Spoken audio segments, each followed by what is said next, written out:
"He's Syrian," said Cohen. "A Sunni peasant named Alamir al-Aqwa. You can spell it any way you wish, with or without hyphens, it makes no difference to us. Born in 1970, raised in the north, 100 or so miles east of Aleppo, in Syria's narrow rim of arable land. His family are wheat people. His first 18 years are unnoticed, and he never refers to them, it is said. One can imagine, working the fields, at prayer 5 times a day, beaten often, perhaps molested occasionally, part of a large family of minor distinction in a village named Tarku. To his father and the rest of the world he was but another beast of burden. That is all." "If," said Gold, "you have some idealized vision of the international assassin as a man of erudition, you will be disappointed. This chap is a cold brute, utterly committed and sublimely talented." Bob nodded. He'd seen enough bullshit about snipers on TV and in the movies to know that almost nobody ever truly got it. The closure of mind, the dedication to skill and art, the commitment to the faith. But Bob got it, and he would never take such a man lightly. It was in the army that he showed his extraordinary gift. He shot a 60-year-old Persian Mauser so well that he was selected for sniper school. For the first time in his life he felt special. He completed himself by putting the rifle in use to Allah's purpose. At the sniper school, taught by Saudi mercenaries who themselves had been trained by American Green Berets, he was again picked out, developed, quickly promoted. And, again for the first time in his life, he had food in his belly, and respect from his elders. For the first time he was a man.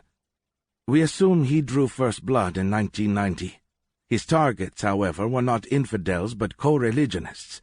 Under the first Assad's Realpolitik, Syria had joined the coalition against the Iraqi occupation of Kuwait. No records exist, no tales of a legendary sniper among the Syrian forces of that war. Yet knowing his ambitions, it seems logical that he would have tested himself. I'm sure there are Iraqi widows owing to his efforts, the irony being that he first served against the men that he would later serve so ably for.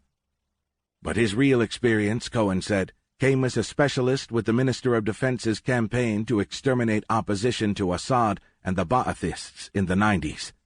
That fellow, Mustafa Tlas, was a mediocre general, a mediocre politician, an excellent sycophant, and a first-rate secret policeman. He used snipers to isolate and eliminate non-Ba'athist pretenders to power to solidify Old Man Assad's rule. It was so much easier than raiding, interrogating, imprisoning, executing. One application of Bulgarian heavy ball from 400 meters out, and the problem was solved forever. In 2000, continued Cohen, old Assad dies, to be succeeded by his surviving second son, the ophthalmologist without a chin or a scruple. "What happened to his first son?" asked Bob. "Ask us no questions and we'll tell you no lies," said Gold. "Well, that's assuring," said Bob. Assad II's first priority is to repair the enmity his father created by siding with the coalition and invading Kuwait in 90. Thus, in 2003, after the destruction of the Iraqi army and the occupation of Iraq by the Americans, he authorizes sending military advisors to the insurrection. At that point he has the largest, most well-trained and equipped army in the Middle East. Among the technicians and tacticians he sends in our Grim Reaper, Sergeant Al-Aqwa. "There seems to have been no initial plan to turn him into a legend," said Gold. "But he found the ruins of Baghdad an excellent place to practice his craft. He found these disgruntled ex-soldiers of the Iraqi Republican Guard highly motivated students. They were bloodied, they were aggressive, they had no fear of death. They were the worst kind of patriots. They lived to kill or die, and it didn't much matter to them which. We could cite numbers and show you the Marine reports if you wish. I've picked up enough from the fellows I know," Bob said. He didn't like to think of it. The kids were fine as infantrymen when they had lots of high explosives a radio signal away, the American way of war.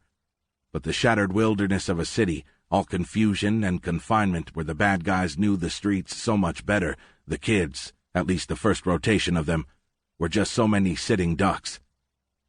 Bob thought sourly that Tom McDowell had been one of those ducks. "Against the sacrifice of Iwo Jima? Baghdad is nothing, said Gold. But of course America, and the West and Israel, has lost the will to sustain casualties on a steady basis. When the numbers begin to rise, the parents begin to panic, and the media begins to notice. It shows that the true realpolitik of the world is demographics.